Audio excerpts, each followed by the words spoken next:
नमस्ते dear students, welcome to all. स्वागत है आप सभी का पीटी एजुकेशन में एक बार फिर से। मेरा नाम है राहुल हंस चौधरी और आज की जो प्रेस इंफॉर्मेशन ब्यूरो एनालिसिस की जो टॉप 6 स्टोरीज हैं आपकी स्क्रीन पे आपको दिखाई दे रही होंगी। सबसे पहले हम बात करेंगे प्रधानमंत्री ग्राम सड़क योजना के बारे में। इसमें कुछ हलचल हुई है, इसमें कुछ चीज़ें आई हैं। लेफ्ट विंग एक्सट्रीमिज्म जो अफेक्टेड एरियाज है वहाँ पर भी सड़क बनाने की बात हो रही है, उस पर हम बातचीत करेंगे आपके साथ। दूसरे फिर हम बात करेंगे अनलॉफुल एक्टिविटीज़ प्रिवेंशन एक्ट के बारे में। तीसरे हम बात करेंगे DILRM प्रोग्राम, बेसिकली है क्या ये मैं आपको बताऊंगा, बस थोड़ी देर की बात है। चौथे में हम बात करेंगे IONS Indian ocean naval symposium के बारे में, कौन 2021 में इस बार इसको हेड कर रहा है। ये सब चीज़ें हम देखेंगे किस तरीके से इसमें लिटोरल स्टेट्स वगैरह बटे हुए हैं। देन एक पोर्टल लॉन्च हुआ है EGCA, क्या है ये पोर्टल, किस में डील करता है, that I am going to tell you in this session. And finally bribery risk matrix 2021, इसकी एक हाल फिलहाल जो है ताज़ा ताज़ा इंडेक्स आई है। साथ ही साथ हम पिछले कुछ साल के डेटा वगैरह इसमें देखेंगे, कौन सी ऑर्गेनाइजेशन इसे रिलीज करती है ये भी मैं आपको बताऊँ। तो बने रहिए मेरे साथ। And finally MCQs for the practice, right. चलिए स्टार्ट करते हैं। सबसे पहला जो हमारी जो स्टोरी है वो है प्रधानमंत्री ग्राम सड़क योजना। इसको मिला के हमारे कितने कॉन्सेप्ट हो जाएंगे, टोटल स्टोरीज हो जाएंगी 601। तो देखिए दोस्तों, क्या है कि इकोनॉमिक अफेयर्स पे जो कैबिनेट कमेटी है उन्होंने अप्रूव किया है कि अब प्रधानमंत्री ग्राम सड़क योजना को जो है कंटिन्यू करना पड़ेगा। कब तक? सितंबर 2022 तक, ये उन्होंने बोल दिया है। साथ ही साथ मार्च 2023 की एक डेडलाइन ली है, जिसमें रोड कनेक्टिविटी के जो प्रोजेक्ट्स हैं उन्हें चालू किए जाएंगे, उन्हें कंटिन्यू किए जाएंगे in the left wing extremism affected areas also. जो ये नक्सलियों के इलाके होते हैं यहाँ पर भी जो है इनको कंटिन्यू किया जाएगा। क्या है कि इसके दो फेज थे प्रधानमंत्री ग्राम सड़क योजना की। अगर मैं बात करूं तो 25 दिसंबर 2000 को इसको लॉन्च किया गया था। 25 दिसंबर की इसकी बर्थ एनिवर्सरी देखी जाती है, तो this is the birth anniversary of former prime minister of India Atal Bihari की बर्थ एनिवर्सरी पे ये पूरा किया गया था में। It aims to provide connectivity by way of an all weather road to unconnected habitations. मतलब क्या था कि देखिए होता क्या था, 2000 की बात बता रहा हूँ मैं ये आपको, कि तब सड़कें वगैरह इतनी नहीं होती थी। तो लोगों से जब कहते थे सड़कें कहाँ हैं, तो नेता लोग कहते थे तेरे पास गाड़ी है क्या, तो सड़क की डिमांड क्यों कर रहा है। इस तरीके की बातें, इस तरीके के जोक्स कार्टून्स उस वक्त चला करते थे। तो उसमें क्या था कि कहीं ना कहीं ज़रूरत पड़ी कि यार कनेक्टिविटी को तेज करना है, ट्रांसपोर्टेशन सिस्टम को बढ़िया करना है, जिससे जो पॉपुलेशन है, जैसे कोई गर्भवती महिला है, अब उसको लेके जाना है एक अस्पताल में, लेकिन इतने सारे खड्डे हैं कि बेचारे वहाँ पे क्या करें। तो इस तरीके की समस्याएं जब उत्पन्न होने लगी, तो फिर इसमें ये प्रधानमंत्री ग्राम ग्राम सड़क योजना इसको लाया गया। अब इसमें हुआ क्या कि जनरली तो इसको लाया इसीलिए गया था ताकि जो रूरल पॉपुलेशन है, खासकर रूरल पॉपुलेशन पर फोकस कीजिएगा, रूरल पॉपुलेशन की सोशियो इकोनॉमिक कंडीशंस को बेहतर करने के लिए इस योजना को लाया गया था। इसमें बोला गया कि जो यूनियन गवर्नमेंट है वो 90% ऑफ जो प्रोजेक्ट का कॉस्ट है वो बियर करेगी, एंड उसके बाद फिर नॉर्थ ईस्टर्न हिमालयन स्टेट्स में तो वो पूरा का पूरा ही देखेगी, और जबकि जो दूसरे राज्य हैं वहाँ पर वो 60% ऑफ द कॉस्ट जो है वो बियर करेगी, राइट। अब इसको दो फेज में लाया गया, phase one and phase two. Phase one में क्या था, फेज वन को तो दिसंबर 2000 मतलब जब ये लॉन्च हुआ था फेज वन शुरू हो गया। तब तक ये 100% सेंट्रली स्पॉन्सर्ड स्कीम था। उसमें बहुत सारी मतलब इसमें काफ़ी सारी इनमें सफलताएं मिली सरकार को। सरकार का कार्य प्रगति इसमें दिखाया कि किस तरीके से हमने कनेक्टिविटियां बढ़ाई। उसके बाद जब दूसरी सरकार आई 2004 में, जब यूपीए की सरकार आई, तो फिर दोबारा मतलब उन्होंने इस योजना को कैरी किया, क्योंकि इसमें काफ़ी अच्छी बातें थी। फिर फेज टू आया। फेज टू फिर जो है 2013 में इसका लाया गया कि 50,000 किलोमीटर का अब टारगेट लिया गया कि रूरल रोड नेटवर्क वगैरह बनाएंगे, बढ़िया एफिशिएंसी के साथ काम करेंगे।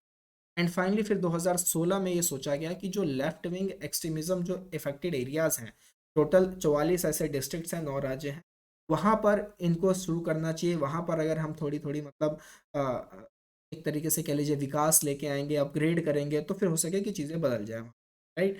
तो क्योंकि अब ये जो इलाके हैं लेफ्ट विंग एक्सट्रीज्म अफेक्टेड जो एरियाज हैं, ये सिक्योरिटी के तौर पे भी काफ़ी क्रिटिकल हो जाते हैं, राइट। तो बहुत कुछ इसमें रहता है। तो प्रधानमंत्री ग्राम सड़क योजना जो है, इसको 2022 और 2023 तक की क्या मिल गई है, हरी झंडी मिल गई। ये आपको ध्यान रखना है। दूसरी जो अपनी स्टोरी है उस पर बात करते हैं। The second one is unlawful activities prevention act. इसमें क्या हुआ है कि जो चीफ जस्टिस ऑफ इंडिया है NV रमन्ना, उनके द्वारा एक स्पेशल बेंच लीड किया गया था। उसमें उन्होंने बोला, दो लॉयर्स और एक जर्नलिस्ट जो कि यूएपीए के अंदर उनको बुक किया गया था, उनकी प्रोटेक्शन की उन्होंने इसमें बात की है। बेसिकली त्रिपुरा में जो हो रहा है उसको लेके ये पूरा मामला था। इसका जो पूरा इशू है, मैं इसके पॉलिटिकल एंगल पे नहीं जाऊंगा, क्योंकि हमारे को तो बस खाली पॉलिसी एंड गवर्नेंस को समझना है कि यूएपीए है क्या। तो बेसिकली हुआ क्या था कि त्रिपुरा के अंदर में वहाँ पे कुछ लॉयर्स ने एक फैक्ट फाइंडिंग मिशन रिलीज किया, एक उन्होंने एक रिपोर्ट निकाला कि टारगेटेड पॉलिटिकल वायलेंस अगेंस्ट मुस्लिम स्टेट, जो कि त्रिपुरा में है। फिर इस बात की ट्विटर पे काफ़ी चीज़ें हुई, ट्वीट वगैरह हुई कि त्रिपुरा इज़ बर्निंग वगैरह वगैरह। फिर जिन लोगों ने ये रिपोर्ट निकाला उन्हीं पे एक एफआईआर जो है वो डाला गया, और साथ ही साथ उनमें यूएपीए का भी मुकदमा लगा दिया गया कि now you are affecting security, right. तो इस तरीके से यूएपीए यहाँ पर पिक्चर में आता है। अब यूएपीए क्या है, देखिए होता क्या है कि यूएपीए फ्री स्पीच, डिसेंट, बहुत ही मतलब एक कह लीजिए एक पतले धागे हैं, ये एक पतली सी डोर है जिस पे चलना बड़ा मुश्किल है, ठीक।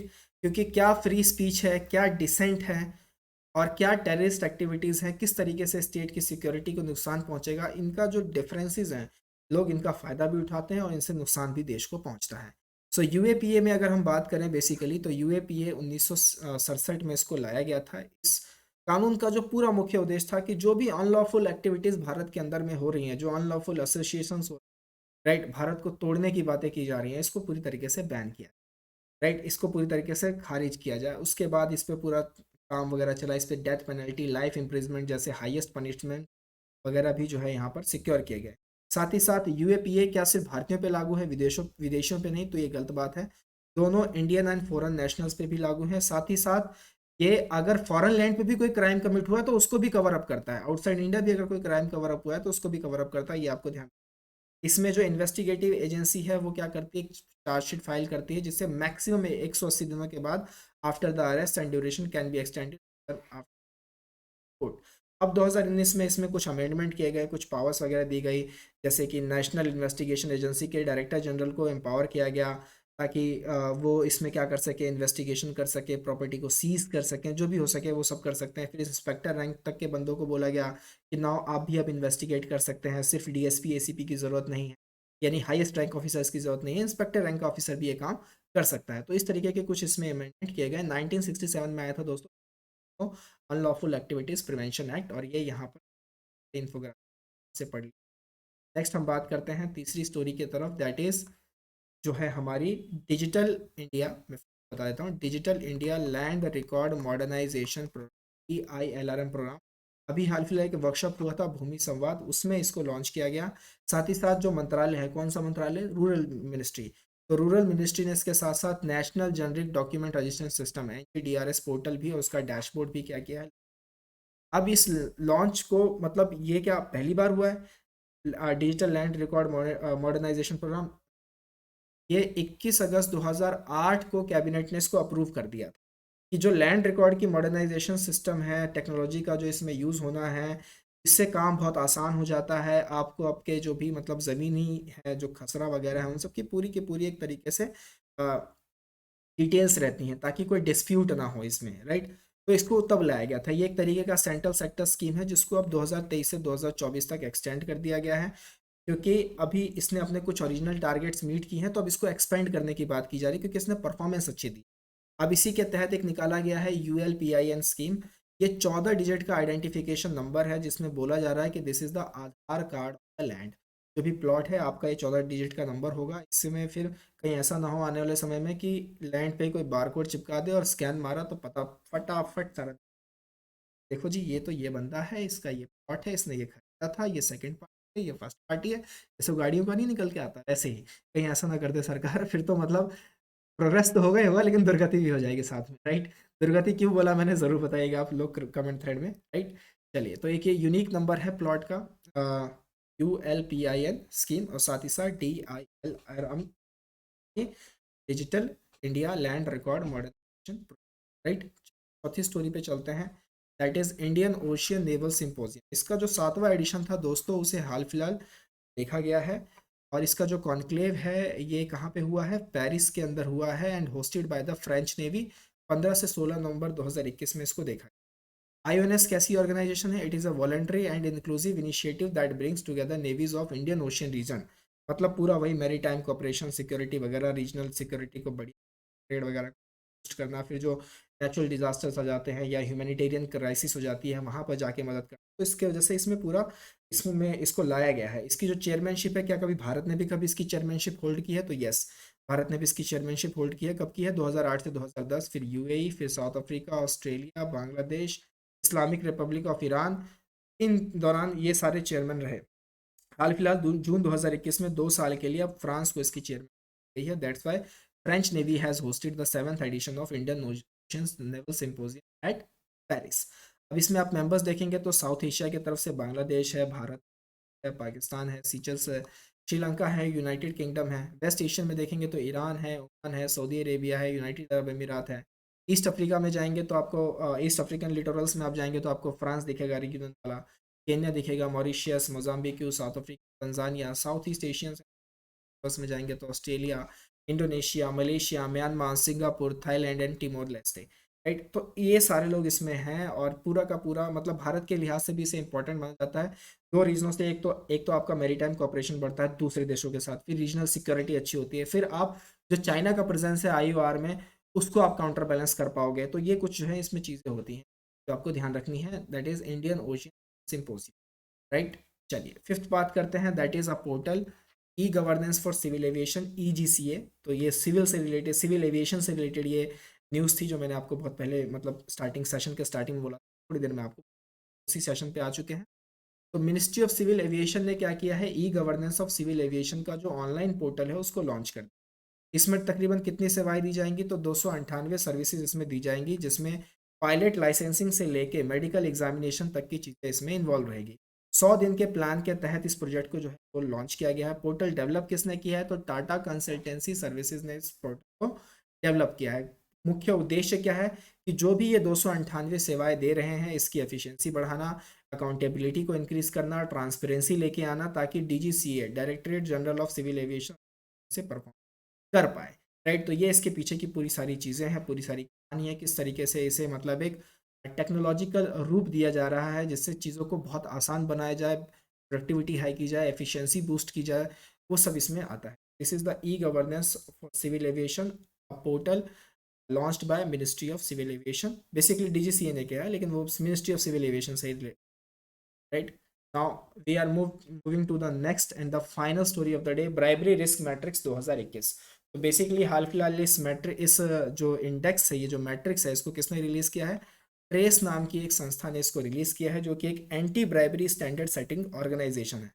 राइट, ये तकरीबन 194 देशों में ब्राइबरी रिस्क को मेजर करती है। टेरिटरीज को, autonomous and semi autonomous regions दोनों में करती है। सबसे पहले 2014 में इसको पब्लिश किया गया था। राइट, कि ये जो सारा करप्शन है ना, घूसखोरी वगैरह, इन सब चीज़ों में ये सारा डील करती है। साथ ही साथ इनमें कुछ और ऑर्गेनाइजेशंस भी हैं जिनको इन्होंने इंक्लूड किया हुआ है। दैट इज़ मतलब यहाँ से वो सारा डेटा लेते हैं, तभी ये पूरा कंपाइल करके निकालते हैं। तो यूनाइटेड नेशन से डेटा लेते हैं, वर्ल्ड बैंक से लेते हैं, V Dem institute at university of Gothenburg और वर्ल्ड इकोनॉमिक।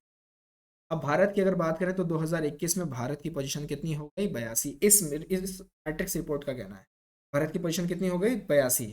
5 प्लेसेस डाउन है। लास्ट ईयर कितने पे थे हम, लास्ट ईयर 77 पे थे। इन 2020 India rank 77 with a score of 45, while this year the country stood at 82nd position with a score of 44। Right, तो आप समझ सकते हैं कि ब्राइबरी क्या हो रही है। जो ब्राइबरी रिस्क है, जो घूसखोरी रिस्क है, वो खतरनाक होता जा रहा है भारत। हालांकि अपने नेपाल के उस पे जो है मतलब अपने नेपाल कह रहा हूँ, पड़ोसी देशों के कंपैरिजन में अच्छे परफॉर्मेंस है। अगर आप पाकिस्तान, चीन, नेपाल और बांग्लादेश से कंपेयर, पाकिस्तान ने सही परफॉर्म किया है, 62वीं रैंक। ग्लोबल ट्रेंड्स अगर हम देखें तो North Korea, Turkmenistan, Venezuela, Eritrea, इन सब में बहुत ही ज़्यादा ब्राइबरी रिस्क भरा पड़ा है। Denmark, Norway, Finland, Sweden, New Zealand, इन सब में सब काफ़ी लोवेस्ट है। For the past 5 years, the business bribery risk environment in the United States worsened significantly when compared with the global trends। तो अमेरिका भी कहीं ना कहीं बिजनेस में जो ब्राइबरी रिस्क एनवायरनमेंट है होता दे रहा है।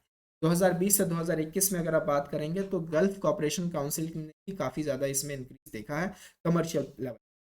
भारत में लेके क्या इसको कोई कानून है करप्शन को लेके, तो yes, the prevention of corruption act 1980, इसको थोड़ा सा ध्यान रखिएगा। It clearly criminalises the act of giving bribes and will help check big ticket corruption by creating a vicarious liability in the respect of senior management of commercial. तो ये act है 1988 का, ये पूरी तरीके से रोक लगाता है। So this is the bribery risk matrix 2021। Bharat किस पोजीशन पे खड़ा है, 82nd पे खड़ा है। किस ऑर्गेनाइजेशन ने लॉन्च किया है, ट्रेस ऑर्गेनाइजेशन ने। क्लियर है दोस्तों? राइट, चलिए अब चलते हैं एमसीक्यूज की तरफ बढ़ते हैं। उससे पहले बहुत ही खूबसूरत सा इंफोग्राफिक 2019 का है, लेकिन राइट, चलिए एमसीक्यूज की तरफ आते हैं। आज के सवाल आपके लिए रेडी कर दिए गए हैं। पहला सवाल है, migration and development brief 35 report released by the World Bank, सही है। India was the largest remittance recipient in 20, ये भी सही है as per that report, right. दूसरा, ब्राइबरी रिस्क मैट्रिक्स 2021, ये तो बहुत आसान है, आप सभी लोगों का इसमें जो है आंसर बनता है। अगर आप सेशन अच्छे से दिल से देख रहे हैं तो ज़रूर इसमें आंसर करें कि क्या इसका सही जवाब होना चाहिए, राइट। दुआरे ration scheme, ration at the door step, दुआरे मतलब द्वारा, मतलब मतलब ये मेरा द्वारा है, चौखट है, मेरा डोर स्टेप है। वॉज लॉन्च्ड बाय, किस राज्य ने इसको लॉन्च किया है या किस यूटी, दिल्ली, वेस्ट बंगाल, उड़ीसा या फिर उत्तर प्रदेश, राइट। कल जो हमने आपसे सवाल पूछे थे उसका जवाब देने का समय आ गया दोस्तों। सबसे पहला सवाल था पोचमपल्ली विलेज इन कर्नाटका, तो यहीं पे रुक जाइए, कर्नाटका को कीजिए कैंसिल बिकॉज ये तेलंगाना। सो ये हो गया गलत, one is wrong, one is wrong, तो ये रॉन्ग, ये wrong. The best tourism village tag is given by United nation, that is completely right. तो सही जवाब क्या होगा? सही जवाब ऑप्शन बी, राइट। दूसरा सवाल हमने पूछा था global climate risk index 20, Bharat की रैंक कितनी आई है? 7th, ये बिल्कुल सही है। It is released by German watch, this is also complete right. ये कौन सा एडिशन था? ये 16वां एडिशन था, एनुअली वार्षिक ये पब्लिकेशन साल पब्लिश होती है, राइट। भारत ने अपनी रैंकिंग पिछले साल से बेहतर की है, 2021 में 7वें पे था, 2020 में 5वें पे था, राइट। चलिए आगे देखते हैं। प्रोजेक्ट साथी इनिशिएटिव में अगर आप बात करेंगे तो नीति आयोग ने इसे लॉन्च किया है। कब लॉन्च किया था? 2017 में। 7E का क्या मतलब है? Sustainable action for transforming human capital education, this is the full form of 7E initiative, launched by whom? Launched by नीति, राइट। पीटी के सब्सक्रिप्शन कोर्सेज ऑन है दोस्तों, एनरिच कंटेंट है, आइए खुद को एनरोल कीजिए अगर अभी तक नहीं किया है। साथ ही साथ यूपीएससी के बहुत अच्छे अच्छे ऑनलाइन सपोर्ट कोर्सेज आपके लिए हैं। सिविल तपस्या का पोर्टल है जिसपे आप लगातार जो है रेगुलर एनालिसिस वगैरह सब देख सकते हैं, पढ़ सकते हैं। जुड़िए और भी अपने दोस्तों को जोड़िए। हम मिलेंगे अगले सेशन में। टिल देन टेक केयर, नमस्ते, जय हिंद।